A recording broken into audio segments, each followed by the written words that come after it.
Hello students, welcome to the digital class of Standard 10th.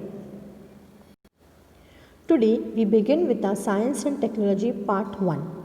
We have completed the first lesson, gravitation. See that you all complete the notes of the same.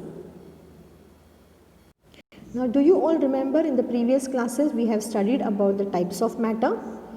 Matter exists in three types: solid, liquid and gases. Solids are the ones who have definite shape and volume. Liquid, they take the shape of the container, they have the fixed volume. Gases, they take the shape of the container and the volume of the container. We have also studied about the elements in our previous classes. Elements are of three types: metals, non-metals and metalloids. Metals, they have metallic luster, means they shine. Non-metals do not have luster. Metalloids, they have both the properties of metals as well as non-metals. Metals are the good conductor of heat and electricity. Non-metals are bad conductors of heat and electricity. Metals, they are malleable and ductile, means they can be made into sheets and wires. Non-metals are neither malleable or ductile. Metals are solid. Non-metals exist as solid, liquids or gases. Metals are monoatomic, means only one kind of atom is there. Non-metals, they are monoatomic or diatomic, and metalloids, they contain only one kind of atom. The examples we have already seen: iron, copper, sodium are the examples of metals. Non-metals: carbon, silicon, phosphorus; liquid, bromine; gases, hydrogen and chlorine. And examples of metalloids are boron, arsenic, antimony and so on. We have also studied about the molecules, difference of molecules of elements and compound. We have seen that helium exists as a monoatomic He, oxygen exists as a diatomic O2, and compound we have studied about water, where two hydrogen atoms, they are bonding with one oxygen atom. Now till the year 1800 only 30 elements were known to the scientists, and they were classified as only metals and non-metals. More and more information about these properties of the elements was gathered, and now to study a certain pattern, the scientists were gathering more and more information about these elements. Now as the knowledge about these elements and their properties went on increasing, the scientists started finding out different methods of classification of the elements. So let's begin with our second lesson, periodic classification of elements. Now in this lesson we are going to study about elements and their classification, Dobbe-Reiner's triads, Newland's law of octaves, Mendel's periodic table and modern periodic table. In the year 1817, a German scientist, Dobbe-Reiner, suggested that the properties of the elements are related to their atomic masses. He made groups of three elements having similar chemical properties, and he called them as triads. Now in the slide you can see as sodium, lithium, potassium, bromine, chlorine, iodine and so on. He took three elements where the similar chemical properties were seen. He made the groups of three elements and he arranged them in the increasing order of their atomic masses. He arranged the three elements in a triad in an increasing order of the atomic masses and showed that the atomic mass of the middle element was approximately equal to the mean of the atomic masses of the other two elements. Now as shown in the slide, lithium, sodium and potassium was taken. Element 1, lithium, 6.9 is the atomic mass. Then sodium is taken and potassium is the third element. Now the addition of 6.9 and 39.1, that is the atomic mass of lithium and potassium, is taken. The mean is taken, that is it is divided by 2, and he got the atomic mass of sodium, 23. Similarly, calcium, strontium and barium he calculated. Calcium 40.1, barium 137.3, added up to and divided by 2, 88.7, which was approximately the atomic mass of strontium. Similarly, he did it for chlorine, bromine and iodine.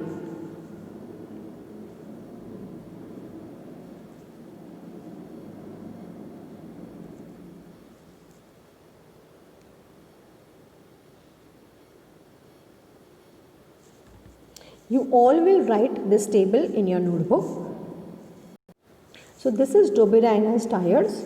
Dobberiner stated in his law of triads that the arithmetic mean of the atomic masses of the first and the third element in a triad would be approximately equal to the atomic mass of the second element in that triad. The English scientist John Newlands correlated the atomic masses of the elements to their properties in a different way. In the year 1865 and 1866, Newlands arranged the elements known at that time in an increasing order of their atomic masses. He started with the lightest element, hydrogen, and ended up with thorium. He found that every eighth element had properties similar to those of the first. For example, lithium and sodium have similar properties. Lithium and sodium, they have the similar properties. See, lithium is the first, take lithium as the first element and sodium as the eighth element. So lithium and sodium will have similar properties. Beryllium and magnesium have similar properties. This similarity observed in the eighth and the first element was termed as laws of octaves by Newlands. Now this was compared to the music system of the Indian music system. Now in the Indian music system there are 7 main notes, namely sa, re, ga, ma, pa, dha, ni, sa, and their collection is called as saptak. The frequency of these notes goes on increasing, like we say sa, re, ga. So everywhere the note is increasing. Here in the Western music it is do, re, mi, fa, so, la, ti. Do, re, mi, fa, so, la, ti. The note do, having double the origin frequency, comes again at the 8th place. Means after do, the first one, again after it comes after ti, 8th time. This is the octave of the Western notes. Music is created by the variety in the use of these notes. So this similar law was taken by Newlands and his law is called as law of octaves. So here we get the Newlands law of octaves. When elements are arranged in the order of the increasing atomic mass, the properties of the eighth element starting from any given element are a repetition of the properties of the first element. Now look at the slide. The musical note is given there. Do, re, mi, fa, so, la, ti.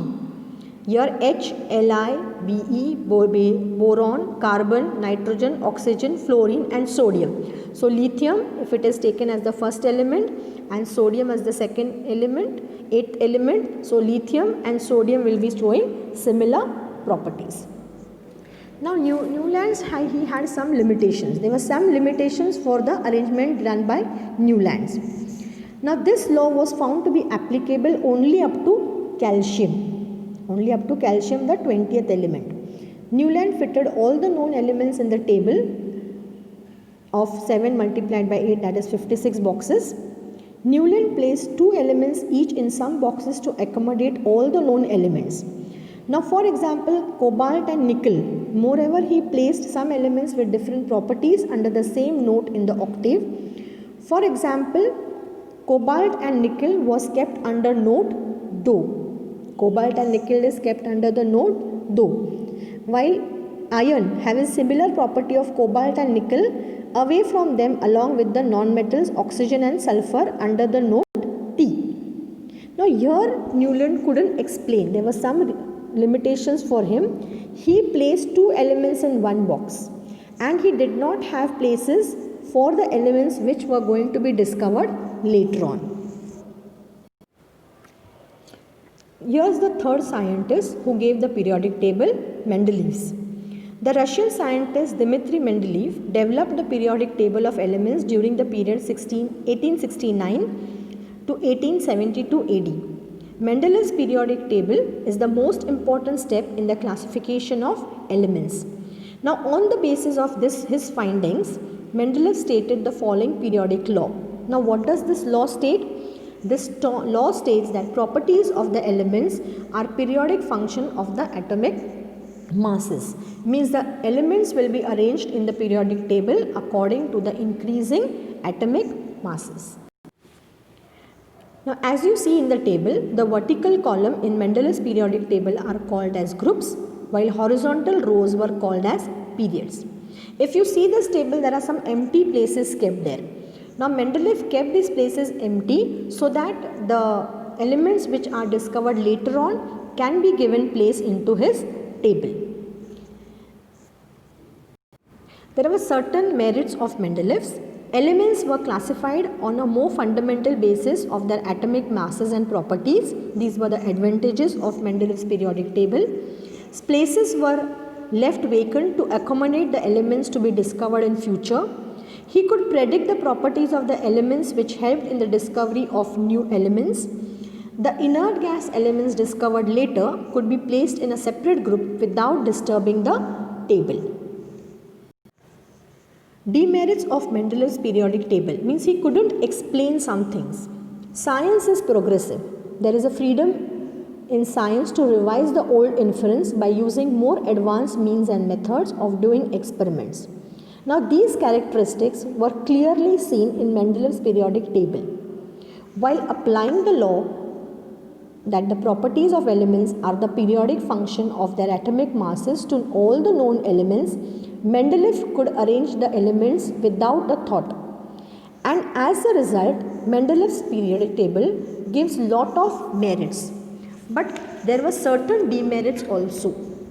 Now, the whole number of atomic masses of the elements cobalt and nickel is the same. Therefore, there was an ambiguity regarding their sequence in the Mendeleev's periodic tables, means he couldn't tell where cobalt and nickel could be placed. Isotopes were discovered long time after Mendeleev's put forth the periodic table, but a particular place for the isotopes were not mentioned in Mendeleev's periodic table. Then, when elements are arranged in an increasing order of atomic masses, the rise in the atomic mass does not appear to be uniform. And he couldn't predict, like after a few years, if new elements are discovered with different atomic mass number, how will they be placed? The position of hydrogen. He couldn't express the position of hydrogen in a correct way. Hydrogen shows the similarity with halogens also. For example, molecular formula of hydrogen is H2, while the molecular formula of fluorine and chlorine is F2 and Cl2. In the same way, hydrogen and alkali metals group 1.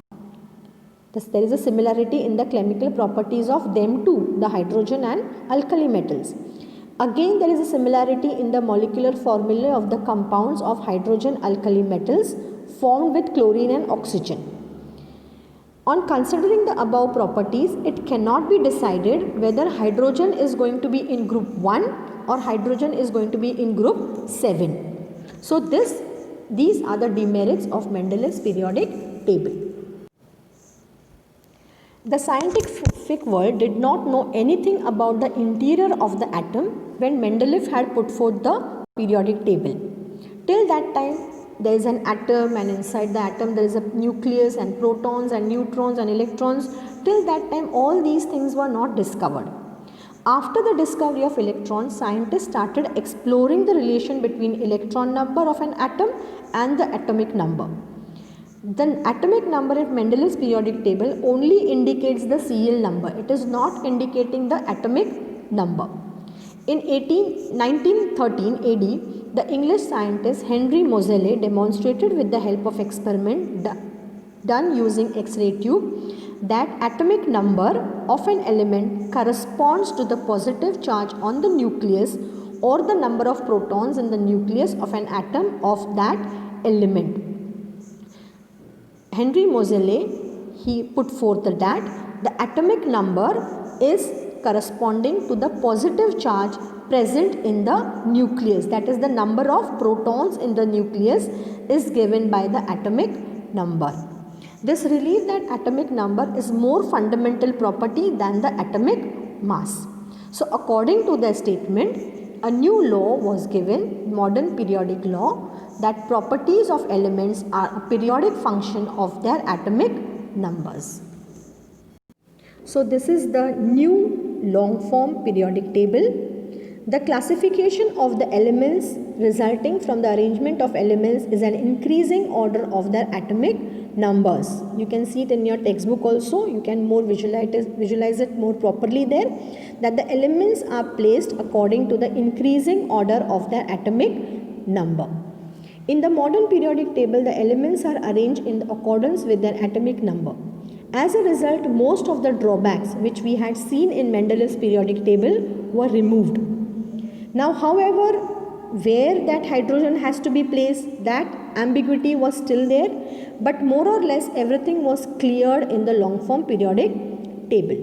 Now, in the previous classes, we have already studied about the electronic configuration. Now, here the electronic configuration is going to be studied more in detail, because how the structure is going to be there of the modern periodic table, how the elements are placed in it, which places are given to which element, why are they being placed there.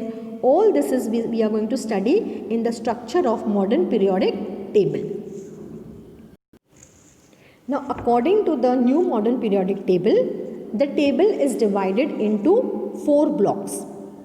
The table is divided into 4 blocks: S block, P block, D block and the F block. The entire periodic table is divided into 4 blocks: S, P, D and F. The S blocks contains group 1 and 2. The groups 13 to 18 constitute of the P block. The groups 3 to 12 constitute the D block, while lanthanide and actinides, they are placed in the F block. Now, the elements which are placed in the F block are the highly reactive elements. They are placed in the lanthanides and the actinides series, that is in the F block. The D block elements are called transition elements. A zigzag line can be drawn in the P block of the periodic table. So, here we are going to study about how the elements are being placed. See, here you can see the one which are written in blue are all elements, metals. The one in green, the zigzag line which is shown there, all they are metalloids, and the one which is shown in yellow are all non-metals. So today we have seen about Dobbe-Reiner triads, Newland's law of octaves, Mendeleev's periodic table, merits of Mendeleev periodic table, demerits of Mendeleev's periodic table, modern periodic law, long form periodic table and structure of the periodic table. Now children, you all will write all these important points in your notebook. You will read the lesson thoroughly, and tomorrow we will see about how the structure of the periodic table is there, how they are placed in it, and we are also going to see the periodic trends in the modern periodic table.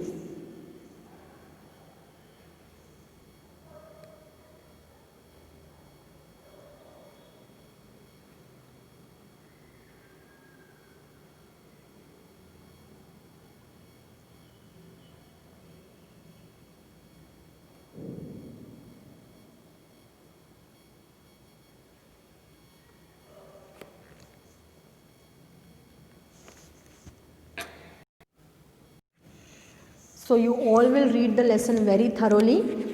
Mark the important points in the lesson. Dobbe-Reiner's triads, table number 2.1, Newland's law of octaves, Mendeleev's periodic table. You will learn the Mendeleev's law also. You will learn merits of Mendeleev's periodic table, the demerits of Mendeleev's periodic table. Then table number 2.5 and 2.6, where similarities of hydrogen and alkali metals are given, similarities in hydrogen and halogens is given. You will also study about the modern periodic law and the long form periodic table. Thank you. Have a nice day.